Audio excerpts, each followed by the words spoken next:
மாதா தொலைக்காட்சி அன்புள்ளங்கள் அனைவருக்கும் அன்பான வாழ்த்துக்களும் வணக்கங்களும்.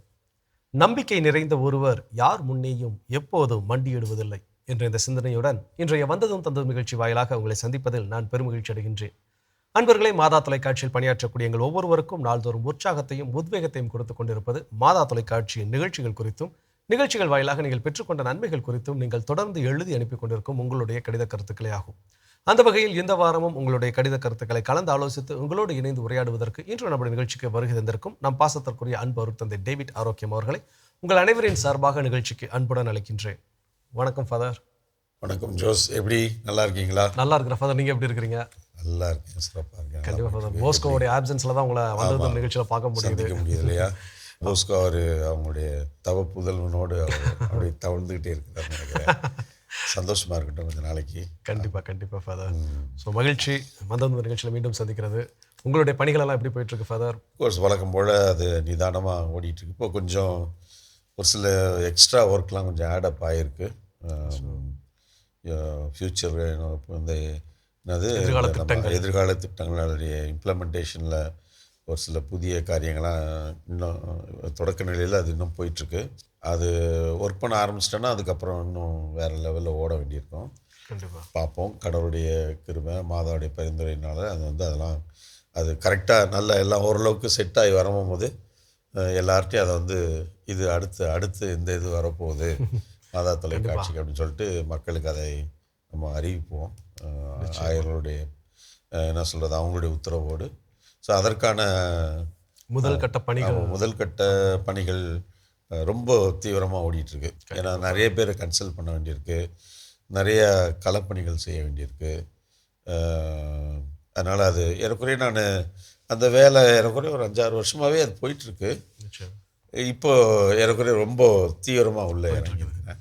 கண்டிப்பாக. ஆமாம், பார்ப்போம் கடவுள் என்ன சித்தப்படுறாருன்னு தெரியல. நிச்சயம் ஃபாதர், உங்களுடைய பணி வெற்றியடைய நாங்களும் ஜெபிச்சுக்கிறோம். அன்பர்களும் கண்டிப்பாக ஜெபிச்சுக்கோங்க ஃபாதர். சிறப்பு ஃபாதர். நீங்கள் எப்படி நம்ம கடிதங்களுக்குள்ள கண்டிப்பாக வாசித்துருங்க. ஸோ முதல் கடிதம் திருக்கோவிலூர் நம்ம லூர்து மலராணி மாட்டார்ந்த கிறிஸ்துவுக்குள் எனக்கு மிகவும் பிரியமான அருட்தந்தை அவர்களுக்கு. விளக்கு பேசுவதில்லை, தன் ஒளியால் தன்னை அறிமுகப்படுத்துகிறது. சாதனையாளர்கள் தங்களை வெளிப்படுத்துவதில்லை, ஆனால் அவர்களது சாதனைகள் அவர்களை வெளிப்படுத்துகிறது. அதுபோல தரமான நிகழ்ச்சிகள் மூலம் நேயர்களின் அனுதின வாழ்வில் ஒளியேற்றியும் நேயர்களை இறை அனுபவத்திலும் இறை வாழ்விலும் சாதனையாளர்களாக மாற்றிக்கொண்டிருக்கும் நமது தொலைக்காட்சி பணிக்கென ஜெபித்து எழுதுகிறேன்.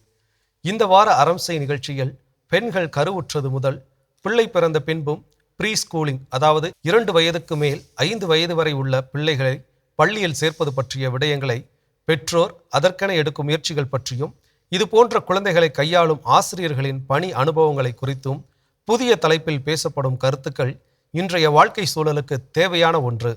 ப்ரீ ஸ்கூல் தொடங்கி பிள்ளைகளின் படிப்பு, எதிர்காலம் போன்ற பல பொறுப்புகளை தாண்ட வேண்டியுள்ள பெற்றோரின் கடமைகள் குழந்தைகள் கருவுறுதலிலிருந்தே தொடங்கி விடுகிறது என்றால் அது மிகையல்ல. 24/4/26 அன்று கடவுள் வணக்க பகுதியில் தமிழ்ஜோ மற்றும் கல்பனா இருவரும் கணவன் மனைவி உறவில் அன்பின் வெளிப்பாடுகள் எப்படி இருக்க வேண்டும், எப்படியெல்லாம் அன்பை வெளிப்படுத்தலாம் என்ற கலந்துரையாடல் பல யதார்த்தங்களை படம் போட்டு காட்டியது. சிறு சிறு விஷயங்களில் ஒருவருக்கு ஒருவர் உதவுவது, எமோஷனல் சப்போர்ட் தருவது, மன்னித்தல், இருவராக ஜெபிப்பது போன்ற டிப்ஸ் தந்து அன்பிலும் அமைதியிலும் வாழ அளித்த விளக்கங்கள் சிறப்பு. 30 ஆண்டுகளுக்கு முன் இது போன்ற விஷயங்களில் கணவன் மனைவிக்கு இடையே இது போன்ற எதிர்பார்ப்புகள் அதிகம் இருந்ததில்லை. எனினும் தற்கால வாழ்க்கை சூழலில் இது தேவையான ஒன்றாக பார்க்கப்படுவதும், வேலையில் இருக்கும் பெற்ற குழந்தைகள் இவற்றை புரிந்து கொண்டு வாழ்க்கை நடத்துவதும் நிஜம். தமிழ்ஜோ குழுவிற்கு பாராட்டுக்கள். வலையுலகம் 360 பகுதியில் அருட்பணி ஜெனித் அவர்கள் விவிலிய மேற்கோளோடு இன்றைய டிஜிட்டல் உலகில் ஏமாற்றப்படும் நபர்கள், தவறான வாழ்க்கையை தேர்ந்தெடுத்து விடும் இளையோர், பணத்தை இழந்து அவதிப்படும் நிகழ்வுகள் என அனைத்தையும் சிறப்பாக பகிர்கிறார். மிக தேவையான நிகழ்ச்சி, பாராட்டுகள். 26/4/26 அன்று ஒளிபரப்பான வத்திக்கான் டாப் 10 நிகழ்ச்சியில் திருத்தந்தையின் அல்ஜீரியா மற்றும் கேமரூன் பயணம் பற்றிய காணொளிகள் சிறப்பாக இருந்தது. அகுஸ்தினார் சபையைச் சேர்ந்த திருத்தந்தை அவர்கள் அல்ஜீரியாவில் 30 ஆண்டுகள் பணியாற்றிய புனிதரின் இடம், அவரது அருளிறக்கம் வைக்கப்பட்டுள்ள இடங்களை தரிசித்தது, முஸ்லிம்களின் எண்ணிக்கையும் அதிகமுள்ள இந்நாட்டில் மசூதிகளை தரிசித்ததும் சிறப்பாக இருந்தது. இறை அழைத்தல் வாரத்தில் நல்மெய்ப்பர் என்ற தலைப்பில் ஓய்வு நிலையிலுள்ள ஆயர்களின் சிறுபருவ வாழ்க்கை மற்றும் பணி அனுபவங்களை அருட்பணி ஆல்பர்ட் செல்வராஜ் அவர்களின் நேர்காணலில் காண வைத்ததும் அருமை. இறை அழைத்தல் அருகி வரும் இக்கால சூழலில் இறை அழைத்தல் பெருகவும் தொடர்ந்து தங்களின் பணி சிறக்கவும் ஜெபித்து முடிக்கிறேன் தந்தையே. ஜெபத்துடன் லூர்த மலராணி, கோவிலூர், திருக்கோவிலூர். எப்பவுமே அக்கா வந்து அவங்களுடைய பகிர்வு அந்த ஓப்பனிங் பார்த்தீங்கன்னா ஒரு மெசேஜ். அது எப்படி உட்காந்து யோசிக்கிறாங்கன்னு எனக்கு இன்னும் தெரியல. அது ஒரு நல்ல ஒரு ஃபிலாசபிக்கலாக இல்லாட்டி ஒரு தியாலஜிக்கலாக ஒரு ஸ்டேட்மெண்ட் இருக்கும். அந்த ஸ்டேட்மெண்ட்டும் அவங்க நம்ம மாதா தொலைக்காட்சியும் நிகழ்ச்சிகளோ இல்லாட்டி இங்கே பணிகளோ இதை வந்து இணைத்து அதை அதன் ஒரு அழகாக ஒரு கொண்டு வந்து செய்தி ஒப்புமைப்படுத்தி கொடுப்பாங்க. ஆமாம், இன்னைக்கு விளக்கினுடைய வெளிச்சம் அது வெளிச்சத்தின் வழியாக நான் இங்கே இருக்கிறேன் ஒளிகதன் அப்படின்னு.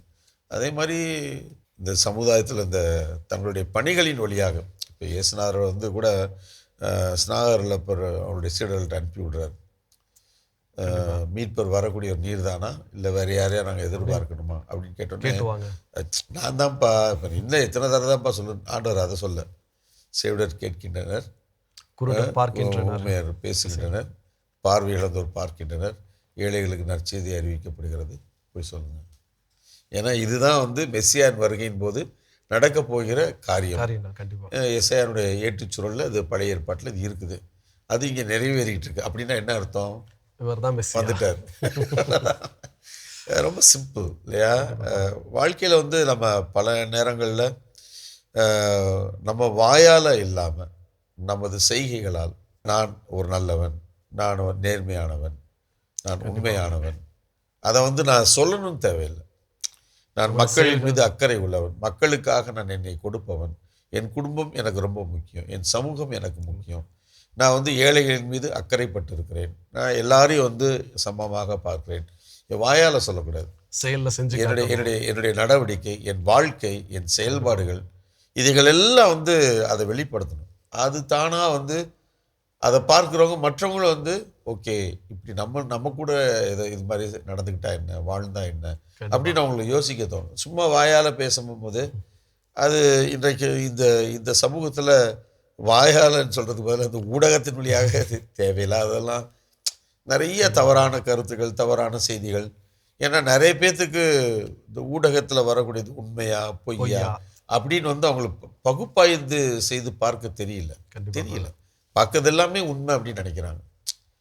இப்போ வந்து இந்த ஏஐ வேற வந்துருச்சு, எது உண்மை எது பொய்னே தெரியாத அளவுக்கு எல்லாத்தையும் போடு. சில சமயத்துலலாம் நம்மளுக்கு இப்போ டூ மச்சாக இருக்குது இல்லையா? இட் இஸ் ஒரு த்ரில்லிங்காக இருந்துச்சு பிகினிங், ஆனால் போக அது ஒரு மாதிரி கசக்கிறது மாதிரியோ திகட்டுறது மாதிரியோ இருக்குது. அப்போது எதையும் அதனுடைய அளவோட அது செயல்களில் வாழ்க்கை முறையில் அது வெளிப்படுத்தப்படுகின்ற பொழுது அது உண்மையிலேயே யதார்த்தமாக இருக்குது, உண்மையாக இருக்குது, ஏற்றுக்கொள்ளக்கூடியதாக இருக்குது, நம்பக்கூடியதாக இருக்குது. அப்போது இது அவங்க வந்து மாதா தொலைக்காட்சி நிகழ்ச்சிகளை குறித்து சொல்கிறாங்க. ரொம்ப சந்தோஷம்க்கா, நன்றி. பட் வாழ்க்கையே அப்படி தான் இருந்தாகணும். நிச்சயம் அதுதான் வாழ்க்கை. நடிச்சுக்கிட்டு சும்மா எதைய போட்டுக்கிட்டு அப்படி செய்கிறோம் இப்படி செய்கிறோம்னு சொல்லிட்டு வந்து சும்மா தேவையில்லாதெல்லாம் வந்து இந்த சமூக ஊடகத்தில் பரவலாக்கம் செய்து கொண்டு அதெல்லாம் வந்து என்ன, அது எந்த அளவுக்கு எவ்வளோ நாளைக்கு அது இருக்க போகுது, எவ்வளோ நாளைக்கு அது இருக்க போகுது. அதனால் அது வந்து இந்த காட்டுக்குள்ளே வந்து இந்த நரி தன் நிறத்தை மாற்றிக்கொண்டது போல தான். அப்புறம் மழை பெஞ்சிச்சுன்னா என்ன செய்யும்? சாயம் எடுத்து போச்சு, நீல சாயம் எடுத்து போச்சு, டும் டும் டும் டும், ராசா வச்சு கலைஞ்சு போச்சு, டும் டும் டும் டும், அப்படி தான் வந்து ஆகி போயிடும். அதனால் எல்லாம் இது வந்து எல்லாருக்குமே பொதுவாக குடும்ப வாழ்க்கையில் சரி, மாணவ வாழ்க்கை, எந்த வாழ்வாக எப்படிப்பட்ட வாழ்க்கையாக இருந்தாலும் யதார்த்தமாக, உண்மையாக, நீதியாக, அன்பாக வாழ்வது தான் வாழ்க்கை. நடிப்பதல்ல, வெறுமனே பேசுவதல்ல. பேச்சு தேவையில்லாதது. தேவைப்படுகின்ற பொழுது மட்டும்தான் என் வாழ்க்கையில் நான் செய்கின்ற ஆண்டவர் என்று சொல்கிறார், அப்பா நான் சொல்கிறத நம்மளால் என் செயல்களையாத நம்புங்கள். தேவைப்படுகின்ற பொழுது மட்டும்தான் பேச வேண்டும், மற்ற நேரங்களில் நான் பேச வேண்டிய அவசியம் இல்லை. என்னுடைய செயல்பாடுகளே வந்து என்னை குறித்து பேசும். அதுதான் வந்து ஒரு நியாயமான ஒரு வாழ்க்கையாக இருக்கும். அதனால் உங்களுக்காக நாங்கள் எப்பொழுதுமே மன்றாடுறோங்க. கடவுளின் ஆசிரியனாலும் உங்களோடு. சிறப்பு. அப்படி அடுத்த கடிதத்துக்குள்ளே போகலாம் ஃபாதர். அடுத்த கடிதம் வந்து நாகர்கோவிலில் இருந்து மேரி சாந்தி அம்மா ஒரு பெரிய இடைவெளிக்கு பிறகு அனுப்பியிருக்கிறாங்க. ஆமாம். வந்ததும் தந்ததும் மாதா தொலைக்காட்சியின் அதிபர் தந்தை மற்றும் அருட்தந்தையர், அருட்சகோதரிகள், மாதா குடும்ப உறுப்பினர்கள் அனைவருக்கும் நன்றி நிறைந்த வணக்கத்தையும் வாழ்த்துக்களையும் மகிழ்வோடு உரித்தாக்கிக் கொள்கிறேன். மாதா டிவி இல்லந்தோறும் இறையாட்சி மட்டுமல்ல, அதன் அருமை பெருமைகள் எண்ணில் அடங்கா. ஒவ்வொரு நாளும் கடவுள் வணக்கம் நிகழ்ச்சியில் மனித வாழ்விற்கு தேவையான அரிய பெரிய கருத்துக்களை எடுத்துரைக்கின்றது. தொகுப்பாளர்கள் ஒரு நல்ல கருத்தை முன்வைத்து விளக்குகிறார்கள். கதைகள் ஆயிரம், அப்பப்பா எவ்வளவு சுவையாகவும் கருத்தாளமிக்கதாகவும், கேட்க கேட்க ஆச்சரியமும் நல்ல அறிவுத்திறனோடும் விழிப்பாகவும் இருக்க தூண்டுகிறது. சட்ட ஒழுங்கு பற்றி அருட்தந்தை MC ராஜன் வழக்கறிஞர் விளக்குவது அருமை. நாட்டு மருத்துவம், விவசாயம் இவை நமக்கு மிகவும் தேவையானது. இயேசுவின் ஆளுமையை விளக்குவது விவிலிய விளக்கம் காட்டி அருட்தந்தை குமார் ராஜாவின் பகிர்வு மிக அருமை. தினம் ஒரு திருப்பாடல் விளக்குவது, அன்றாட உணவு, ஒவ்வொரு நாளும் அருட்தந்தையர் விளக்குவது எத்துணை அருமை. பேராயர் சிங்கராயர் அவர்களின் விவிலிய எடுத்துக்காட்டுடன் விளக்குவது மிக அருமை. 2025 டிசம்பர் மாதம் முழுக்க முழுக்க கிறிஸ்து பிறப்பு பாடல்களுடன் துதி ஆராதனை, மறை மாவட்டங்களின் கிறிஸ்தவ பாடல்கள் பாடி மகிழ்வித்தது மிக அருமை. பப்பாஸ் பண்டே அருட்தந்தையர்கள் ஒவ்வொரு வருடமும் மாதா குடும்பம் மகிழ்ச்சியின் குடும்பம் என்பதை அவர்களின் செயல்பாடுகளால் நிரூபித்து காட்டினார்கள். பட்டிமன்றம், குளித்துறை, தேனருவி கலை தொடர்பகம் 4 ஆசிரியைகள், கிறிஸ்து பிறப்பு, ஆன்மீகத்தோடு அமைந்த ஆடம்பரம் என 2 பேரும், ஆன்மீகம் என்று 2 பேரும் பேசினார்கள். ஆனால் இறுதியாக ஆன்மீகம் கலந்த ஆடம்பரமே என்று முடித்தது மிக அருமையாக இருந்தது. 25/12/25 அன்று தமிழ்ஜோவுடனான இனிகோ இறுதிராஜ் அவர்களின் பகிர்வு மிக அருமை. பட்டிமன்றம், பிள்ளைகள் வளர்ப்பதில் பெற்றோர் பங்கு, மற்றோரின் பங்கு என்ற தலைப்பில் அருமையான முறையில் பல பழமொழிகளை பகிர்ந்தனர். டாக்டர் விஜயகுமார் அவர்களின் வாழ்த்துரை கூறியது அருமை. புத்தகம் பேசுகிறது நிகழ்ச்சியின் மூலம் மாணவர்களுக்கு, இளைஞர்களுக்கு, பொது நிலையினருக்கு என்ற காரியங்களை அறிவுறுத்துகின்றனர். அருட்தந்தை டைட்டஸ் மோகன் 365 நாட்களும் ஒவ்வொரு கருத்துக்களை வைத்து மாணவர்களுக்கென்று உருவாக்கிய புத்தகம் மிக அருமை, பயனுடையது. இன்றைய காலகட்டத்தில் அறம் செய் நிகழ்ச்சி மிக மிக பயனுடையது. மாணவர்கள், பெற்றோர்கள், ஆசிரியர்கள், மருத்துவர்கள், வழக்கறிஞர்கள், நீதிபதிகள் என கலந்து குழந்தைகளுக்கு ஒழுக்கமுறை, சட்டங்கள் பற்றி விளக்குவது மிக அருமை. ஜனவரி மாதம் முழுக்க முழுக்க தொன்பொஸ்கோவின் கற்பனை கனவுகள் பற்றி ஒவ்வொரு நாளும் அருட்தந்தையர், அருட்சகோதரிகள் பகிர்வு மிக அருமை. அவர்கள் வாழ்நாள் முழுவதும் மாணவர்களின் நல செயல்களில் வளர மாணவர்களுக்காக கனவுகள் வழியாக வாழ்ந்தது மிக கஷ்டமாகவும் இருந்தது. 31/1/2026 சலேசியன் சபை பற்றி சபை தலைவர் பகிர்ந்து கொண்டது மிக அருமை.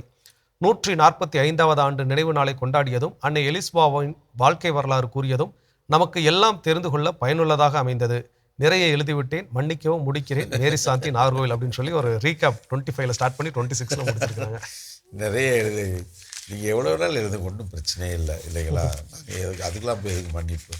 வாழ்க்கையில் வந்து ஒரு ஒரு ஒரு இந்த மாதிரியான காரியங்களுக்கு அமர்ந்து நேரம் கண்டுபிடித்து ஒரு இன்றைக்கு பேனா கையில் எடுத்து எழுதுவதும் அது ஒரு பெரிய தியாகமாக தான் நான் பார்க்குறேன். ஏன்னா இன்றைக்கு படிக்கின்ற பிள்ளைகளுக்கே எழுதுவது என்று சொன்னால் அவ்வளோ கஷ்டப்படுறாங்க.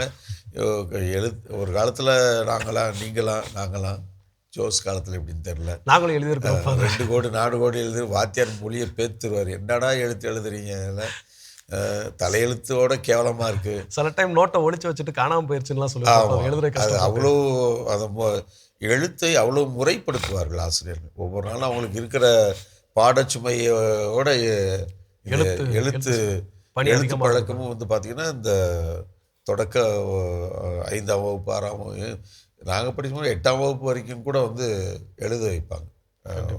அது 2 கோடு வந்து தமிழுக்கும் 4 கோடு இங்கிலீஷ் ஆங்கிலத்துக்கும். அது உண்மையிலே நல்ல ஒரு பழக்கம் தான். அது வந்து இன்றைக்கு அதெல்லாம் சுத்தமாகவே செத்து போச்சு. யாரும் எழுத்தே வந்து அவங்களுக்கு பரீட்சை பேப்பர்லாம் பார்த்தா எப்படி இந்த ஆசிரியர் பெருமக்கள் வந்து திருத்துறாங்க, அது எப்படி அதில் இருக்குது, இதுதான் எழுதியிருக்கிறாங்க, எப்படி கண்டுபிடிக்கிறாங்கன்றதெல்லாம் ஆச்சரியமாக தான் இருக்குது. எழுத்து வந்து அது ஒரு பெரிய கலை தான். அது வந்து ஒரு பெரிய கலை எழுத்து. அதுவும் நம்ம தமிழ் எழுத்தை வந்து ஆங்கிலம் வந்து இப்படி ஒரு கோடு அப்படி ஒரு கோடு வந்து நேராகவும் சாஞ்சும் இப்போ கொஞ்சமாக வளைச்சும் போட்டால் ஆங்கில எழுத்து வந்துடுது. ஆனால் தமிழ் எழுத்து அப்படி இல்லை. அது உண்மையிலே மெனக்கட வேண்டியிருக்குது. கண்டிப்பாக அவ்வளவு சுழிவு, நெளிவு, வளைவு, கொம்புகள் அத்தனை இருக்குது. அது எழுத வந்து சித்திரமும் கைப்பழக்கம், செந்தமிழும் நாப்பழக்கம்ன்ற மாதிரி அது மூளையினுடைய நரம்புகளை வந்து ஆக்டிவேட் பண்ணுது. ஸோ மூளை சொல்கிறதான கை செய்யும். அப்போது அங்கே மூளையினுடைய வளர்ச்சி கூடுதலாக தான் இருக்குது. மனப்பாடத்திறன் கூடுது. எவ்வளோ விஷயங்கள் இருக்குது.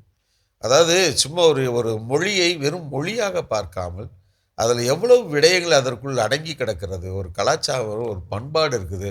அதில் வந்து ஒரு அறிவுத்திறன் வளருது, மனனம் செய்கிற சக்தி வளருது. எவ்வளோ விஷயங்கள் உட்காந்து அதை நுணுக்கமாக ஆராய்ந்து பார்த்தாங்கன்னா நம்ம ஆளுங்கள்லாம் எனக்கு தெரிய ஒரு சில ஆண்டுகளுக்கு முன்னால் கலிஃபோர்னியாவில் லாஸ் ஏஞ்சலஸில் தமிழ் வகுப்புகள் நடத்தப்பட்டது. இப்போ நடந்து கொண்டிருக்கிறது. தமிழ் சங்க கழகத்தின் சார்பாக அங்கே. ஆமாம். தொடக்க காலத்தில் அதுக்கு அவ்வளோ வரவேற்பு இல்லை. பெற்றோர் பிள்ளைகளை பெருசாக கொண்டு போகிறதில்ல, டைம் இல்லை அப்படின்னு சொல்லுவதுங்க இருந்தாங்க. ஆனால் ஒரு கட்டத்தில் தமிழ் மொழியை கற்பதனால் உங்களுக்கு ஞாபகத்தன்மை கூடுகிறது, கடிதம் எளிதாக வருகிறது, சிறப்பாக சிந்திக்கின்ற ஆற்றல் பிறக்கிறது என்ற அறிவியல் ரீதியான விடயங்கள் நிறுவனமான பிறகு பார்த்திங்கன்னா ஆயிரக்கணக்கான குழந்தைகள். அதனால் சனிக்கிழமை ஞாயிற்றுக்கிழமை முழுவதும் அங்கே பார்த்திங்கன்னா ஆயிரக்கணக்கான குழந்தைகள் தமிழ் கற்க போகிறாங்க கலிஃபோர்னியாவில், லாஸ் ஏஞ்சலஸில். அதான் இதில் ஏதாவது ஒன்று இருக்குதுன்னு தெரிஞ்சால் தான் நம்ம கண்டிப்பாக இருக்குது. பொதுவாக பார்த்திங்கன்னா வடநாட்டை சார்ந்தவர்கள் ஆங்கிலம் பேசினால் நம்ம உடனே இவர் வடநாட்டான் சொல்லிடலாம். கேரளாவை சார்ந்தவர்கள் ஆங்கிலம் பேசினால் இவங்க கேரளா. அப்படி இது இந்தியாவில் தமிழ்நாடை சாராதவர்கள் வேறு நாடு எங்கே இருந்தாலும் அவர்கள் எளிதாக அவர்களால் நாக்கு சுழலாது. லோரி என்று தான் சொல்வார்கள் என்று சொல்லிய லாரி என்று சொல்ல மாட்டோம், சொல்ல வராது. ஆட்டோ ஓட்டோ ஓட்டோ ஆட்டோ அது வராது. ஆனால் தமிழ் மொழி கற்கின்றவனுக்கு ஆங்கிலத்தை ஒரு அமெரிக்கன் போன்றும் மிகச்சிறப்பாக பேச இயலும். ஒரு பிரிட்டானிய நாட்டை சார அவனை போன்றும் அவனால் மிக எளிதாக அந்த நாக்குச்சுழலும். ஒரு ஆஸ்திரேலியன் போன்றும் ஆனால் எல்லா ஆங்கிலம் ஒவ்வொரு நாட்டுக்கும் ஒரு விதமான அந்த என்ன சொல்கிறது, ஒரு ஸ்லாங் என்று சொல்வார், அது ஒன்று இருக்குது. அது தமிழனால் மிக எளிதாக அதை மிகச் சிறப்பாக அவனால் உச்சரிக்க இயலும். எந்த ஒரு வெளிநாட்டு மொழியும் என்னால் ஒரு இத்தாலியனை போல இத்தாலியன் மிகச் சிறப்பாக என்னால் பேச இயலும். அவங்க இவ்வளவுக்கு எவ்வளோ அழகாக உச்சரிக்கிறீங்க, அதற்கெல்லாம் காரணம் என் தாய் தமிழ் மட்டும்தான். ஏனென்றால் அதில் இருக்கின்ற நம்ம அந்த நாக்கு அந்த அளவுக்கு சுழலக்கூடிய பயிற்சியை என் தாய்மொழி எனக்கு தருகிறது. எளிதாக இன்னொரு மொழியை கற்கக்கூடிய பயிற்சியை என் தாய்மொழியுடைய இலக்கணம் எனக்கு அந்த ஆற்றலை தருகிறது, வல்லமையை தருகிறது. இது எவ்வளோ பேருக்கு புரியுது எனக்கு தெரியல. எளிதாக ஆங்கிலம் தான் தெரியும், தமிழும் தெரியாது. அதுவும் ஆங்கிலம்னா அதுவும் சரளமாக பேச வராது, உருப்படியாக இலக்கண பிழையின்றி எழுத தெரியாது. இது ஆங்கிலமும் தெரியாது, தமிழும் தெரியாது, என்ன செய்ய போகிறது? அதனால் நம்ம எங்கேயோ தொடங்கி எங்கேயோ வந்துட்டோம். எழுத்து ஆமாம், ரொம்ப ரொம்ப முக்கியம். அந்த எழுத்தில் ஆரம்பித்தது தான் இவ்வளோ தூரம் ட்ராவல் பண்ணிட்டோம். அம்மாவுக்கு ரொம்ப நன்றி.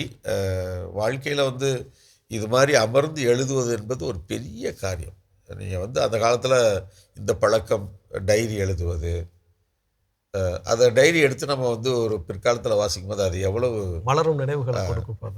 அதை எழுதுவது என்பது அவ்வளவு சிறப்பான ஒரு சால சிறந்த ஒரு காரியம். கண்டிப்பாக எழுதி பார்ப்பது, படிப்பதை அமர்ந்து உட்கார்ந்து எழுதி பார்க்கின்ற பொழுது எத்தனை ஜென்மம் எடுத்தாலும் அந்த மரமலையை மறக்கவே முடியாது, மறக்கவே செய்யாது. எப்பொழுது நினைவூட்டினாலும் அது சேரும். அப்படியே அதுதான் எழுதுவதற்கான ஒரு சக்தி, வல்லமை. அதனால் ரொம்ப நன்றிம்மா.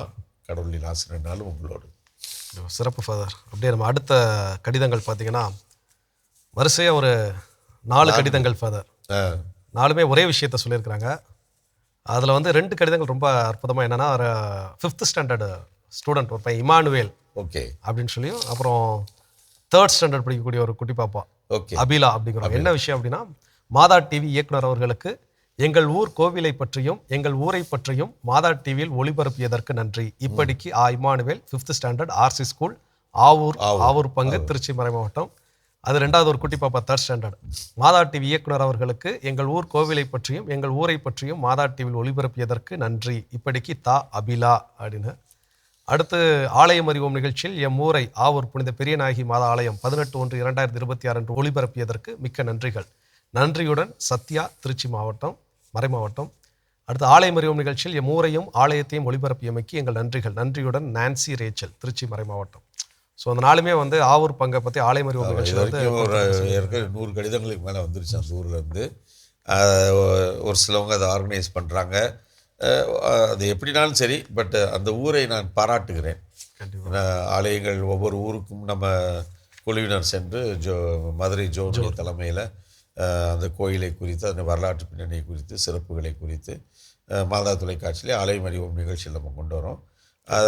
அதை இன்றைக்கு வரைக்கும் ஏறக்குறைய பல மாதங்கள் ஆகிவிட்டது. ஆனால் இன்றைக்கு வரைக்கும் தொடர்ச்சியாக அவர்கள் கடிதம் எழுதி பாராட்டுவது மிக மிக ஒரு அற்புதமான ஒரு செயல்.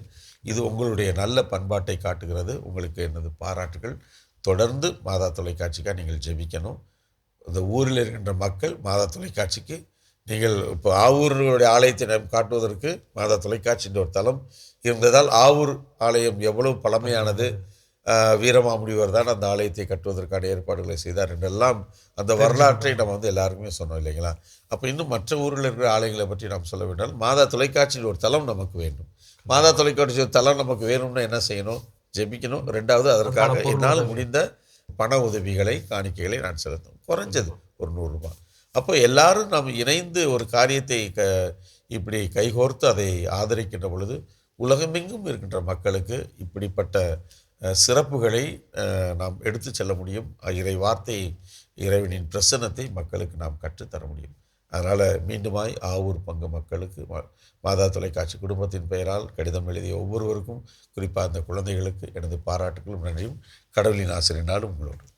சிறப்பு ஃபாதர். எனக்கு நிகழ்ச்சியில் குறைவான கடிதங்கள்னாலும் நிறைவான பகிர்வுகள் அப்படிங்கிறத நம்ம சொல்லி ஆகணும். நம்முடைய லூர்து அமலராணி அம்மா கடிதம் தொடங்கி ஆவூர் பங்கு மக்களுடைய கடிதங்கள் வரைக்கும். ஸோ நீங்கள் நிகழ்ச்சியோட நிறைவுக்கு வந்துட்டு ஒரு சின்ன ஜெபத்துடன் மகிழ்ச்சி நிறைவு செய்யலாம். இனிய இதயங்களே, குறிப்பாக போஸ்கோ தம்பி வர இயலாத இந்த சூழலை ஜோஸ் வழக்கம் போல் அவர் நமக்கு எப்பொழுதுமே ஜோஸ் இப்போ எந்த நிகழ்ச்சி யாராவது ஒரு ஆள் கிடைக்கல அப்படின்னா ஜோஸ் அப்பா அது முடிச்சுன்னா அவர் செஞ்சுருவார். அந்த மாதிரி ஒரு அற்புதமான ஒரு நல்ல தம்பி, நல்ல ஒரு திறமைசாலி. அதை நான் சொல்லணும் தேவையில்லை, உங்களுக்கு எல்லாருக்குமே அது தெரியும்.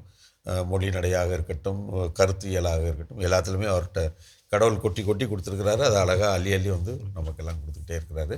அதனால் அவருக்கு நன்றி சொல்வோம். அவருடைய குடும்பத்தையும் பிள்ளைகளையும் ஆண்டவர் ஆசீர்வாதம் நம்ம வேண்டிக்குவோம். அதனால் உங்களுக்காக நாங்கள் ஜெபிக்கிறோம். தொடர்ந்து எங்களுக்காக நீங்கள் ஜெபிங்க. மாதா தொலைக்காட்சிக்கு உங்களது கரங்களை கொடுத்து தாங்கும்படியாக உங்களை அன்போடு வேண்டுகிறேன். கண்களை மூடி கொண்டாடுவோம்.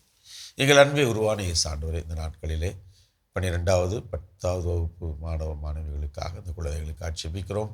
ஆண்டவரே, அவர்களுக்கு கிடைத்திருக்கின்ற இந்த நல்ல தேர்வின் முடிவுகள் அவர்களுக்கு எதிர்காலத்தை அமைத்து கொள்ள உதவுவதாக, அதே வேளையிலே இந்த தேர்வுகளிலே தங்களது வாழ்க்கையினை அடுத்த கட்டத்திற்கு நகர இயலாமல் இருக்கின்ற பிள்ளைகளையும் ஒப்புக் கொடுக்கிறோம். அவர்களுக்கு தைரியத்தை கொடுத்தரலும், மன வலிமையை கொடுத்தரலும். வாழ்க்கை இதோடு நின்று விடவில்லை, இன்னும் தொடர்ந்து பல மைல்கள் ஓட வேண்டியிருக்கிறது என்ற நம்பிக்கையோடு, புத்துணர்ச்சியோடு அவர்கள் செய்ய முடியாததை அதை விரைவில் நிறைவேற்றி நல்ல மதிப்பெண்களோடு அடுத்த கட்டத்திற்கு அவர்கள் நகர்ந்து செல்ல அவர்களுக்கு தேவையான ஆவியாருடைய வல்லமையை நிறைவாக தாரும். எங்கள் அன்பு தாயே, ஆரோக்கிய அன்னையே, இந்த பிள்ளைகளுக்காய் பரிந்து பேசும்படியாக கெஞ்சி கேட்கிறோம். அம்மா, என்று வாழும் உயிருள்ள இறைவன், தந்தை, மகன், தூய ஆவியார் நாம் அனைவரையும் நிறைவாக ஆசீர்வதிப்பாராக. ஆமென். ஸோ ரொம்ப மகிழ்ச்சி ஃபாதர். இன்றைக்கி நம்முடைய வந்ததும் தந்த நிகழ்ச்சி வாயிலாக கடிதங்களுடைய கருத்துக்களை பகிர்ந்துக்கிட்டது மட்டும் இல்லாமல் நிறைய நல்ல விஷயங்களையும் சொல்லியிருக்கிறீங்க. குறிப்பாக எழுத்து பழக்கம், எழுத்து பழக்கத்தை பற்றி நீங்கள் சொல்கிறப்போ பேரறிஞர் அண்ணா கிட்ட ஒரு முறை பிகாஸ் அப்படிங்கிற ஆங்கில வார்த்தையை 3 முறை ஒரு மாதிரி சென்டென்ஸ் உங்களால் உருவாக்க முடியுமா அப்படின்னு சவால் விட்டப்போ அவர் சொன்னார், you think that you cannot form a sentence continuously because is a conjunction அப்படின்னு சொல்லி அற்புதமாக அந்த மொழி நடை, அதாவது தமிழில் நீங்கள் சொன்ன மாதிரி அந்த தமிழில் பேசக்கூடியவங்களுக்கு அந்த சுழற்சி நல்லா இருக்கிறதுனால எத்தகைய ஆங்கில புலமையோ இல்லை எந்த மொழி பேசக்கூடிய புலமையும் எளிதில் வரும் அப்படிங்கிறத இன்றைக்கி உணர்த்திருக்கிறீங்க. கண்டிப்பாக பார்த்துக்கூடிய அன்பர்கள் அதை உணர்ந்துக்குவாங்க நான் நம்புகிறேன். இன்னும் இதுபோல் நிறைய நல்ல விஷயங்கள் சொல்லியிருக்கிறீங்க. இனிய எங்கள் ஒவ்வொருவரின் சார்பாக மனமார்ந்த நன்றி ஃபாதர். நன்றி ஜோஸ். அன்பர்களே, நான் தொடக்கத்தில் கூறியது போல இங்கு பணியாற்றக்கூடிய எங்கள் ஒவ்வொருவருக்கும் நாள்தோறும் உற்சாகத்தையும் உத்வேகத்தையும் கொடுத்துக் கொண்டிருப்பது மாதா தொலைக்காட்சி நிகழ்ச்சிகள் குறித்தும், நிகழ்ச்சிகள் வாயிலாக நீங்கள் பெற்றுக்கொண்ட நன்மைகள் குறித்தும் நீங்கள் தொடர்ந்து எழுதி அனுப்பி கொண்டிருக்கும் உங்களுடைய கடித கருத்துக்களே ஆகும். ஆகவே தொடர்ந்து உங்களுடைய கடித கருத்துக்களை எங்களுக்கு எழுதி அனுப்ப மறவாதீர்கள். நீங்கள் எழுதி அனுப்ப வேண்டிய மின்னஞ்சல் முகவரி info@madatv.in மற்றும் நீங்கள் எழுதி அனுப்ப வேண்டிய தபால் முகவரி வந்ததும் தந்ததும் மாதா தொலைக்காட்சி, எண் 150 லஸ்கோவில் சாலை, மயிலாப்பூர், சென்னை 6004. மாதா தொலைக்காட்சி அன்பர்களே, உங்களுடைய கடிதங்கள் தந்த மகிழ்ச்சியுடனும் உற்சாகத்துடனும் உங்களிடமிருந்து விடைபெறும் நாங்கள் மரியன் மைந்தன் தமிழ்ஜோ மற்றும் அன்பு தந்தை டேவிட் ஆரோக்கியம் அவர்கள். இயேசுவுக்கே புகழ், இயேசுவுக்கே நன்றி, மரியே வாழ்க.